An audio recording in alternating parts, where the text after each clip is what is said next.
안녕하십니까? 소쿨극장의 소리내어 읽거나 눈을 감고 듣기 코너입니다. 오늘은 어머니가 손에 끼고 있는 눈부신 금반지와 살짝 보이는 이부자리 밑에 논문서에 아들 삼형제가 애간장을 태우는 이야기입니다. 구독과 좋아요, 그리고 알람 설정 부탁드립니다.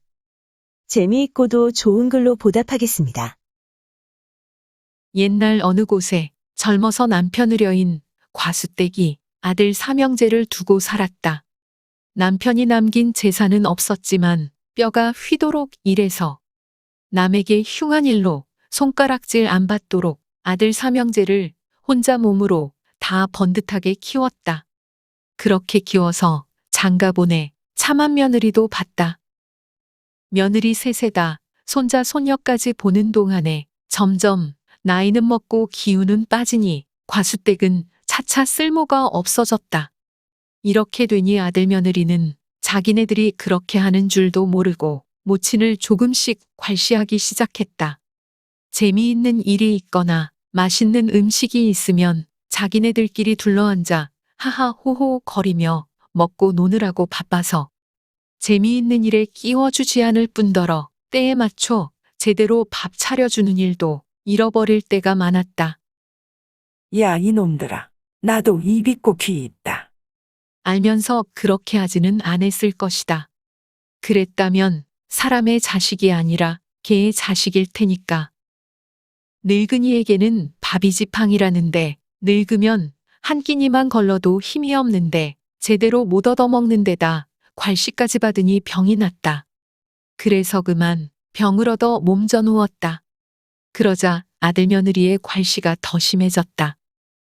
지금까지는 쌈짓돈을 풀어 손자 손녀에게 용돈이라도 주던 아니면 하다못해 설거지라도 하던 음으로든 양으로든 언제 어디서나 자식을 우선하고 자식을 보호하고 돕는 것이 너무나 당연하던 어머니가 어느 순간에 자식들에게 보호받고 자식들이 챙겨야 할 귀찮은 존재가 돼버린 것이다.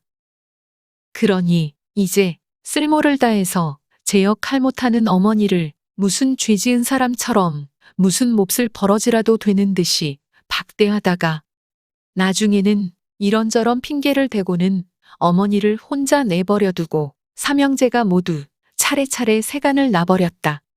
자식이 다 나가버리고 어머니 혼자 남게 됐으니 신세가 참으로 처량하게 된 것이다. 아들 며느리라고 있는 것은 코빼기도 안 베다가 두어 달 만에 한 번 그저 죽었나 살았나 하고는 가뭄에 콩나듯이 비쭉 들여다보고는 자식의 의무를 다했다고 홀가분해하면서 가버리는 게 전부였다. 어머니가 자식을 그렇게 방치하면서 키웠다면 천하의 몹스러움이라고 난리법석이 났을 것이다. 못된 것들. 그렇지만 어쩌겠는가.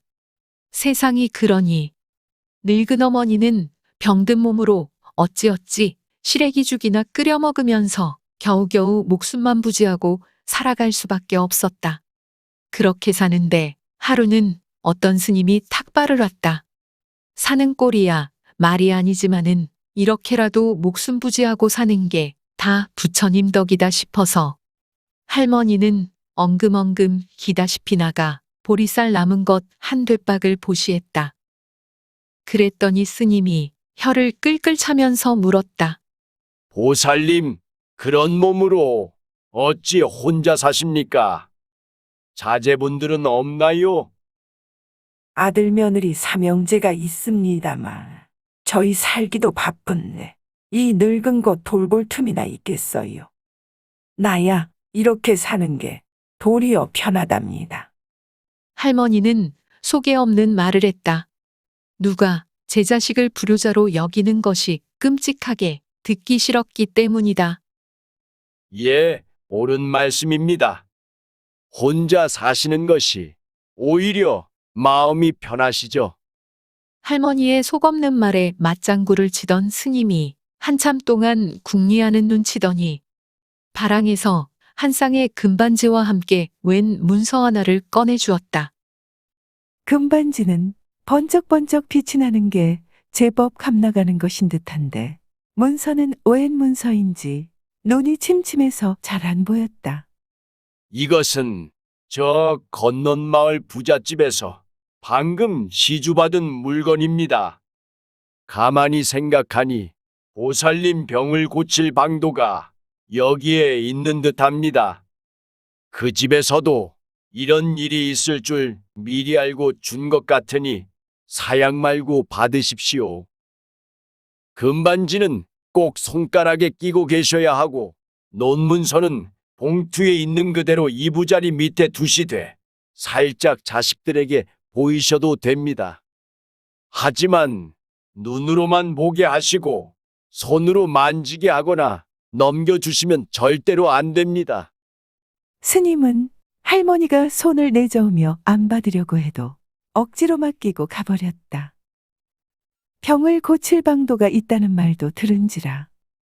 스님 말대로 금반지는 손가락에 끼고 논문서가 든 봉투는 이부자리 밑에 두었다.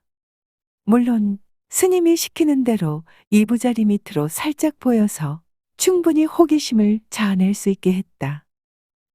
그러고 나서 한 며칠 지났는데 하루는 큰아들 내외가 찾아왔다. 죽었는지 살았는지 보려고 온 것 같았다. 망할 것들. 누가 자기네 얼굴 보고 싶다고 했나. 아이들이나 좀 데리고 올 것이지. 속으로 투덜거리고 있는데 내외의 눈알이 손은 깔만해졌다. 옳거니 요것들이 봤구나. 모르는 체하고 노인이 요를 아주 조금 밑으로 당겼다. 내외의 눈알이 이제는 화등잔만 내졌다. 어머니 돌아가시면 저게 우리 차지가 돼야지. 아우들 차지가 돼선 안 된다. 이렇게 생각했는지 그만 어머니를 대접하는 게 싹 달라졌다. 지금처럼 박대했다가 노론빛이 찬란한 금반지와 함께 논문서를 아우한테 물려주면 큰일이라고 생각하기 때문일 것이다. 내외가 달려들어 팔다리를 주무른다. 방에 불을 덮게 뗀다. 음식 장만한다. 이러고 난리가 났다. 기회를 보다가 노인이 양념을 쳤다. 아이들 얼굴 한번 보고 싶구나. 큰며느리가 제깍 대답했다. 예, 어머니. 한번 데리고 올게요. 걔들도 할머니 보고 싶다고 난리예요. 입에 침이나 좀 발라라. 데리고 와봐야 할머니 냄새 난다고 코를 싸지고 난리일 테지만 그래도 눈에 밟히는 것은 아들도 며느리도 아닌 손자 손녀였다. 그 뒤에 둘째네가 와서 금반지와 논문서를 보고는 또 대접이 극진했다. 막내 아들 내외도 그랬다. 삼형제가 하루아침에 아주 효자효부가 됐다. 두어 달 만에 한 번 얼굴이나 빗쭉 내밀던 것들이 이제는 사나흘이 멀다 하고 와서는 수선을 떨었다. 이제까지 혼자서 죽지 못해 살다가 갑자기 삼형제 봉양이 극진하니 할머니만 살판났다.